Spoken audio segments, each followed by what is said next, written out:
اللهم صل على سيدنا ومولانا محمد معدن الجود والكرم وآله وأصحابه وبارك وسلم صلاة وسلام عليك يا رسول الله صلى الله تعالى عليه وسلم. أعوذ بالله من الشيطان الرجيم. بسم الله الرحمن الرحيم.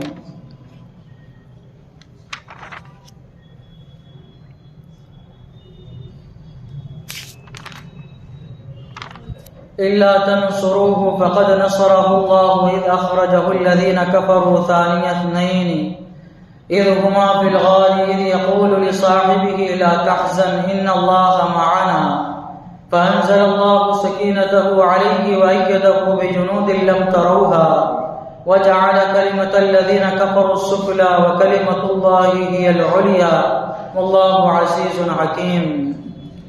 اگر تم محبوب کی مدد نہ کرو تو بے شک اللہ نے ان کی مدد فرمائی جب کافروں کی شرارت سے انہیں باہر تشریف لے جانا ہوا. صرف دو جان سے جب وہ دونوں غار میں تھے جب اپنے یار سے فرماتے تھے غم نہ کھا بے شک اللہ ہمارے ساتھ ہے، تو اللہ نے اس پر اپنا سکینہ اتارا اور ان فوجوں سے اس کی مدد کی جو تم نے نہ دیکھی اور کافروں کی بات نیچے ڈالی. اللہ ہی کا بول بالا ہے اور اللہ غالب حکمت والا ہے. اس آیت کریمہ میں ہجرت کا واقعہ بیان ہوا اور غار ثور میں جب حضرت ابوبکر صدیق رضی اللہ تعالی عنہ کو غم لاحق ہوا، خوف فطری لاحق ہوا، تو حضور صلی اللہ تعالی علیہ وسلم نے محض ایک جملے میں آپ کا سارا خوف دور فرما دیا تھا. اللہ تبارک و تعالیٰ کو اتنا پسند آیا کہ اللہ تبارک و تعالیٰ نے قرآن شریف میں اس واقعے کا اور حضور صلی اللہ تعالی علیہ وسلم کے اس قول کا ذکر فرمایا.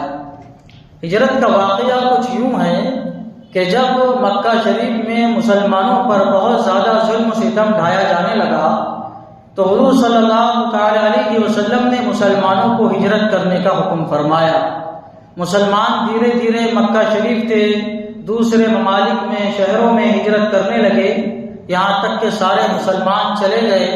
صرف حضور صلی اللہ تعالی علیہ وسلم، حضرت ابوبکر صدیق، حضرت علی اور حضرت صہیب، یہ چاروں لوگ مکہ شریف میں تھے. اور اس کے علاوہ کچھ بوڑھے لوگ تھے، کچھ عورتیں تھیں، کچھ بچے تھے جو ہجرت نہیں کر سکتے تھے، وہ لوگ مکہ شریف میں تھے. تو ایک دن حضور صلی اللہ تعالی علیہ وسلم نے حضرت ابوبکر سے فرمایا کہ ان قریب مجھے بھی ہجرت کا حکم ہونے والا ہے، تو تم انتظار کرنا، ہم دونوں ساتھ میں ہجرت کریں گے. جب یہ آپ نے سنا تو خوشی سے مچل اٹھے اور آپ نے اس وقت کے سب سے قیمتی سواری 800 درہم خرچ کر کے خریدی. 2 اونٹنیاں تھیں، آپ نے دونوں کو خریدا اور محض بس اللہ کے رسول صلی اللہ تعالی علیہ وسلم کا حکم ہو اور کب مجھ کو موقع ملے کہ میں آپ کے ساتھ ہجرت کا سفر کروں، اسے انتظار میں رہتے تھے اور بس اونٹنیوں کی پرورش کرتے تھے، ان کو کھلاتے تھے، ان کی دیکھ بھال کرتے تھے. ایک کا نام قصوہ تھا، ایک اونٹنی کا نام آپ نے قصوہ رکھا جو حضور صلی اللہ تعالی علیہ وسلم کی سواری بنی اور آپ نے اسی پر سوار ہو کے ہجرت فرمائی اور آپ کے حیات مبارکہ میں وہی اونٹنی آپ کی سواری رہی اور اس کی وفات حضرت ابوبکر صدیق رضی اللہ تعالی عنہ کے دور مبارک میں ہوئی. اور ایک دوسری اونٹنی تھی، اس کی وفات جو ہے حضرت عمر رضی اللہ تعالی عنہ کے زمانے میں ہوئی. اس اونٹنی کے بارے میں آتا ہے کہ قیامت کے دن حضرت فاطمہ الزہرا رضی اللہ تعالی عنہا اسی اونٹنی پر سوار ہو کے آئیں گے، دوسری والی اونٹنی پر. الغرض یہ کہ انتظام ہو گیا اور ادھر جو ہے یہ ہوا کہ جب پہلا حج کا موقع پڑا تو مدینہ شریف کے اوس و خزرج جو قبیلے تھے 2، اس میں سے جب حج کرنے کے لیے آئے تو 12 لوگوں نے حضور صلی اللہ تعالی علیہ وسلم کے دست حق پرست پر بیعت فرمائی اور جو ہے اسلام قبول کیا. دوسرے سال جو ہے 70 لوگوں نے حج قبول کیا اور اسلام مکہ سے نکل کے باہر بھی پھیل گیا. اور جب کفار مکہ کو پتہ چلا کہ اسلام پھیلتا جا رہا ہے دوسرے ممالک میں تو ان کو فکر لاحق ہوئی.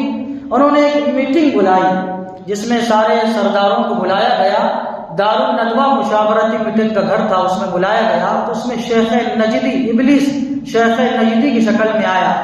جب میٹنگ میں سارے لوگ جمع ہوئے تو ایک بوڑھا آیا، وہ ابلیس تھا، اور وہ اندر داخل ہونا چاہا تو کہنے لگے کہ تو کون ہے، تو کہاں سے آیا؟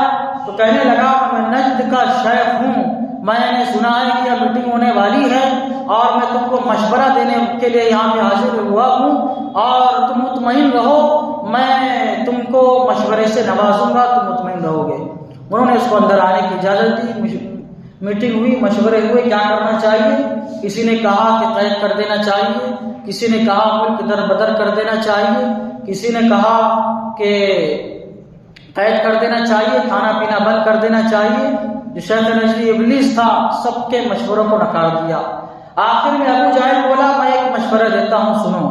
کیا کرتے ہیں، جتنے قبیلے ہیں سارے قبیلوں میں سے 2 لوگوں کو لیتے ہیں، ان کو مسلح کرتے ہیں، ہتھیار دیتے ہیں، اور حضور پاک صلی اللہ تعالی علیہ وسلم جہاں آرام فرماتے ہیں کہتے ہیں کہ وہاں پہ جاؤ کہ ان کا گھیراؤ کرو، اور جب وہ باہر نکلے تو سب مل کے ان پر حملہ کر دینا۔ 2 لوگ ہوں گے اور سارے قبیلوں سے ہوں گے۔ ایسا ہوگا کہ اگر ان کو پتہ بھی چل جائے گا کہ اتنے سارے قبیلے کے لوگوں نے مل کے جو ہے ان کو شہید کیا ہے تو مسلمان ہم سے بدلہ نہیں لے سکیں گے، آخر کار دیت پہ راضی ہوں گے، خون بہا پہ، تو ہم سب مل کے خون بہا دے دیں گے، معاملہ حل ہو جائے گا۔ جب شیخ نجدی نے سنا تو کہا اس نے بالکل صحیح مشورہ دیا ہے، اسی پر عمل کیا جائے۔ اتفاق ہوا، عمل کے لیے جو ہے لوگوں کو بلایا گیا، ہر قبیلے سے 2 آدمی کو بلایا گیا۔ 100 لوگ جمع ہوئے، پتہ کیا چلا 50 قبیلے تھے، 100 لوگ جو ہے جمع ہوئے، ان کو ہتھیار دیا گیا اور کہا گیا کہ فلاں مکان میں جاؤ، وہاں پہ حضور پاک صلی اللہ تعالی علیہ وسلم آرام فرماتے۔ یہ لوگوں نے مکان کا محاصرہ کیا، اور ادھر حضرت جبرائیل علیہ السلام نے حضور صلی اللہ تعالی علیہ وسلم کو سارے معاملات کی خبر دی۔ حضور صلی اللہ تعالی علیہ وسلم نے حضرت علی رضی اللہ تعالی عنہ کو اپنی سبز رنگ کی چادر حضرمی عنایت فرمائی، جو 4 ہاتھ لمبی تھی، 2 ہاتھ چوڑی تھی، اور آپ نے چادر مبارک عنایت فرمائی، ارشاد فرمایا اس کو اوڑھ کے سو جاؤ، میں تم کو بشارت دیتا ہوں کوئی تمہارا کچھ نہیں بگاڑ سکے گا۔ یہ آپ نے بشارت عطا فرمائی اور اپنے مشت مبارک میں جو ہے مٹی لی اور سورہ یاسین کی تلاوت کی، اور فَغَشَيْنَاهُمْ فَهُمْ لَا يُبْصِرُونَ تک آپ نے پڑھا۔ باہر تشریف لائے، دیکھا کہ سارے لوگ کھڑے ہیں حضور صلی اللہ تعالی وسلم کے سامنے۔ آپ نے آیت مبارکہ پڑھ کے جو ہے ان پر پھینکی، سارے کے سارے حضور صلی اللہ تعالی علیہ وسلم کو دیکھنے سے اندھے ہو گئے۔ ان کی آنکھوں کے سامنے حضور صلی اللہ تعالی وسلم کی ذات مبارکہ اوجل ہو گئی، اور آپ پورے سکون و اطمینان کے ساتھ حضرت ابوبکر صدیق رضی اللہ تعالی عنہ کے پاس گئے، اور پھر وہاں سے جو ہے غار ثور تشریف آوری آپ کی ہوئی۔ غار ثور جب جا رہے تھے تو حضرت ابوبکر صدیق رضی اللہ تعالی عنہ تنہا تھے، تو آپ کیا ہے سواری پہ سوار نہیں تھے، اور آپ جو ہے کبھی دائیں ہو جاتے تھے، کبھی بائیں ہو جاتے تھے، کبھی آگے ہو جاتے تھے، کبھی پیچھے ہو جاتے تھے۔ بے چینی کے عالم میں حضور صلی اللہ تعالی علیہ وسلم کے ارد گرد آپ طواف فرماتے تھے۔ آپ نے ارشاد فرمایا یہ کیا حال ہے، کبھی آگے کبھی پیچھے، کبھی دائیں بائیں۔ عرض گزار ہوئے یا رسول اللہ میں اکیلا ہوں، مجھے خوف ہوتا ہے دشمن پیچھے سے حملہ کرے گا، میں پیچھے آ جاتا ہوں۔ جب خوف ہوتا ہے کہ دائیں سے حملہ کرے گا دائیں، جب خوف ہوتا ہے کہ آگے سے آگے اور بائیں سے بائیں۔ یا رسول اللہ میں چاہتا ہوں کہ آپ کو کوئی تکلیف نہ پہنچے، اور دشمن کا وار اگر ہو تو سب سے پہلے مجھ پر ہو، اور میں آپ کی جان کو، اپنی جان کو آپ پر فدا کر دوں۔ یہ آپ کا عشق تھا، محبت تھی، عقیدت تھی حضور صلی اللہ تعالی علیہ وسلم سے۔ اب اس پہ بھی صبر نہیں ہوا حضرت ابوبکر صدیق کو۔ عرض گزار ہوئے یا رسول اللہ جلدی جلدی ہم کو پہنچنا ہے، آپ کے قدم ناز کو تکلیف نہ ہو، یا رسول اللہ آپ میرے کندھوں پر سوار ہو جائیے۔ حضور صلی اللہ تعالی علیہ وسلم کو اپنے کندھوں پہ سوار فرمایا۔ تھوڑی دیر چلے تھے، پھر خیال آیا میرے قدموں کے نشان تو جانتے ہیں یہ لوگ۔ پھر آپ نے کیا کیا، پنجوں کے بل چلنا شروع کیا۔ حضور صلی اللہ تعالی علیہ وسلم کو اپنے کندھوں پہ اٹھایا اور پنجوں کے بل چلنا آپ نے شروع کیا۔ آپ دیکھیے کیسی قربانی ہے حضرت ابوبکر صدیق رضی اللہ تعالی عنہ کی۔ آپ پھر جو ہے غار ثور پہ حضور صلی اللہ تعالی علیہ وسلم کو لے کے گئے، اور جب غار ثور پہ پہنچے، غار ثور یہ پہاڑ ہے، مکہ شریف سے جو ہے یہ 5 میل کی دوری پہ ہے۔ یہ سور اس کو اس لیے کہتے ہیں کہ سور ایک شخص کا نام تھا. یہ شخص جو ہے اس نے کچھ دن اس پہاڑ پہ قیام کیا تھا، تو اس شخص کی طرف نسبت کرتے ہوئے اس پہاڑ کا نام ہی پڑ گیا سور، ورنہ وہ پہاڑ کا نام دراصل اطحل اس کا نام ہے. اس شخص کے قیام کرنے کی وجہ سے اس کا نام جو ہے وہ سور پڑ گیا. جب غار سور کے پاس پہنچے تو دیکھا کہ غار میں تو بہت اندھیرا ہے اور اس میں سانپ، بچھو، موذی جانور بھی رہ سکتے ہیں. حضرت ابو بکر نے عرض کیا یا رسول اللہ آپ تشریف رکھیے، میں جا کے پہلے اس کو ملاحظہ کرتا ہوں. اور آپ اندر تشریف لے گئے تو دیکھا جگہ جگہ جالے ہیں، کچرے ہیں، تو آپ نے سب کو صاف کیا. جگہ جگہ سوراخ تھے، سوراخوں میں سانپ تھے. حضرت ابو بکر صدیق رضی اللہ تعالیٰ عنہ نے اپنے کپڑے کو پھاڑ کر جو ہے سب سوراخوں کو بند کر دیا. ایک سوراخ اس میں بچا ہوا تھا، اپنا انگوٹھا جو ہے پیر کا وہاں پہ لگایا اور حضور صلی اللہ تعالیٰ علیہ وسلم کو آنے کی دعوت دی. اور آپ کی ایک ران جو ہے وہ بچھی ہوئی تھی. اب چونکہ بہت زیادہ تھکے ہوئے تھے، حضور صلی اللہ تعالیٰ علیہ وسلم نے اپنے سر مبارک کو ان کی دوش میں ان کے ران پہ رکھا. جیسے ہی رکھا آپ کو نیند آ گئی، آرام فرمانے لگے. ادھر جو ہے جس سوراخ پہ آپ نے اپنا پیر کا انگوٹھا رکھا تھا وہاں پہ سانپ آیا، اس کو ڈسنے لگا. حضرت ابو بکر صدیق رضی اللہ تعالیٰ نے صبر فرمایا اور یہ کہ کوئی تکلیف نہ ہو حضور صلی اللہ تعالیٰ علیہ وسلم کو آپ نے کچھ بھی حرکت نہ فرمائی. سانپ لگاتار ڈستا رہا لیکن آپ نے کچھ حرکت نہ فرمائی. جب سانپ کا اثر آپ کے جسم مبارک میں پھیلا اور جس میں بدن مبارک میں جب تھرتھری تاری ہوئی، بے چینی تاری ہوئی اور آنکھوں سے جو ہے آنسو ٹپکے، تو حضور صلی اللہ تعالیٰ علیہ وسلم کے رخسار پہ گرے. حضور صلی اللہ تعالیٰ علیہ وسلم بیدار ہوئے، دریافت فرمایا کیا بات ہے؟ عرض گزار ہوئے یا رسول اللہ سانپ نے کئی مرتبہ ڈس لیا ہے، زہر کا اثر سارے جسم میں پھیل چکا ہے. آپ نے ارشاد فرمایا لاؤ اپنا انگوٹھا میرے پاس لاؤ. اور آپ نے اپنا لعاب دہن جیسے ہی انگوٹھے پہ لگایا سارا زہر کا اثر جو ہے کافور ہو گیا، ختم ہو گیا. حضور صلی اللہ تعالی علیہ وسلم کے لعاب دہن کی برکت سے. اور بعض علماء اکرام فرماتے ہیں کہ جب آپ کی وفات کا وقت آیا تو اسی زہر سے جو ہے آپ کی وفات ہوئی تھی. یہ زہر کا اثر لوٹ آیا تھا، اسی سے آپ کی وفات ہوئی تھی. اللہ تبارک و تعالیٰ نے آپ کو شہادت کا مرتبہ بھی عطا فرمایا اسی زہر کی وجہ سے. اور یہ بھی کہ آپ کی خواہش تھی کہ میں اپنی جان کو حضور صلی اللہ علیہ وسلم کے قربان کر دوں، تو یہ بھی آپ کی ایک طریقے سے جو ہے تمنا پوری ہو گئی. اور آپ کو جب سانپ نے کاٹا اس کے بعد جو آپ کی اولاد ہوئی محمد بن ابو بکر ان کا نام ہے، ان کی نسل میں جتنے اولادیں ہوئی ساروں کے انگوٹھے پہ جو ہے وہ ایک کالا سا دھبا ہوتا ہے اور ان کی شان یہ ہوتی ہے کہ ان کو سانپ ڈس نہیں سکتا. ان کو سانپ جو ہے وہ ڈس نہیں سکتا. اگر حضرت ابو بکر صدیق رضی اللہ تعالیٰ کی اولاد میں سے محمد بن ابو بکر کی اولاد میں سے کوئی لڑکا ہے تو اس کے داہنے پیر کے انگوٹھے پہ جو ہے وہ نشان رہے گا کالا، اور لڑکی ہے تو بائیں پیر کے انگوٹھے پہ جو ہے نشان رہے گا. مفسر شہیر حضرت علامہ مفتی احمد یارفہ نعیمی رحمۃ اللہ علیہ فرماتے ہیں میں نے خود محمد بن ابو بکر رضی اللہ تعالیٰ عنہ کے صاحبزادوں کو ملاحظہ فرمایا. ان کی وفات ابھی 100 سال کے قریب کے اندر ہوئی ہے. میں نے اپنے آنکھوں سے ملاحظہ فرمایا ان کے انگوٹھوں پر ابھی تک وہ نشان موجود ہے اور قیامت تک رہے گا. یہ حضور صلی اللہ تعالی علیہ وسلم کی خدمت کے صدقے میں حضرت ابو بکر کی اولاد کو جو ہے یہ اللہ تبارک و تعالیٰ نے اعزاز جو ہے وہ عطا فرمایا.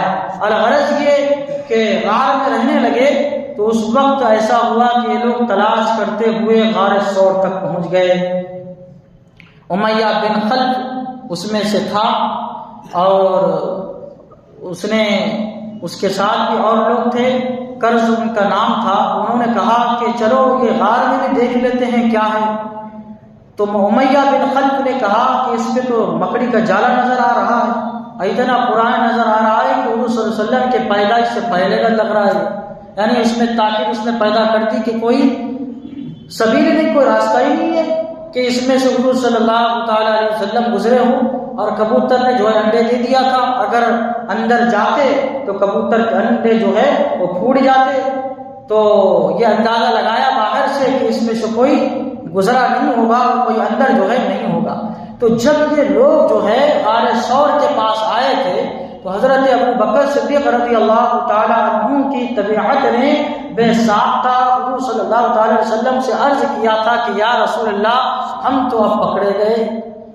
یہ آپ نے حضور صلی اللہ علیہ وسلم کی محبت میں کہا تھا کہ یا رسول اللہ آپ کو تکلیف نہ ہو جائے، تو یہ آپ کی محبت میں آپ نے کہا تھا، تو حضور صلی اللہ علیہ وسلم نے اطمینان کے ساتھ جواب ارشاد فرمایا تھا لا تحزن ان اللہ معنا۔ یہی ہے آیت میں اللہ تبارک و تعالیٰ فرماتا ہے، محبوب نے یار غار سے فرمایا لا تحزن ان اللہ معنا، اے ابو بکر غم نہ کر، اللہ تعالیٰ ہمارے ساتھ ہے۔ یہ غم نہ کر، اللہ تبارک و تعالیٰ ہمارے ساتھ ہے، جیسے آپ نے فرمایا سارے غم جو ہے آپ کے دور ہو گئے۔ تو یہ ادا اللہ تعالیٰ کو اتنی پسند آئی کہ قرآن کریم میں بہو وہی الفاظ اللہ تبارک و تعالیٰ نے جو ہے وہ ذکر فرمائے۔ تو پھر اللہ تبارک و تعالیٰ نے پر سکینہ جو ہے نازل فرمایا، حضرت ابو بکر صدیق کے دل پہ اطمینان جو ہے وہ نازل ہوا، اور 3 دن تک آپ کا قیام رہا۔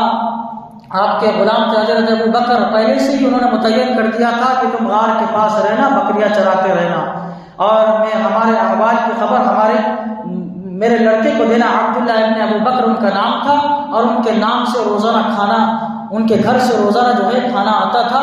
یہ 3 دن کا قیام رہا۔ جب اطمینان ہوا کہ کفار مکہ تھک ہار گئے ہیں اور تلاش انہوں نے بند کر دی ہے، تو 3 دن کے بعد یہ حضرت ابو بکر صدیق رضی اللہ تعالیٰ عنہ حضور صلی اللہ تعالیٰ علیہ وسلم نے جو پھر مدینہ شریف کی طرف ہجرت فرمائے۔ تو اس واقعے کا اللہ تبارک و تعالیٰ نے اس آیت کریمہ میں ذکر فرمایا ہے۔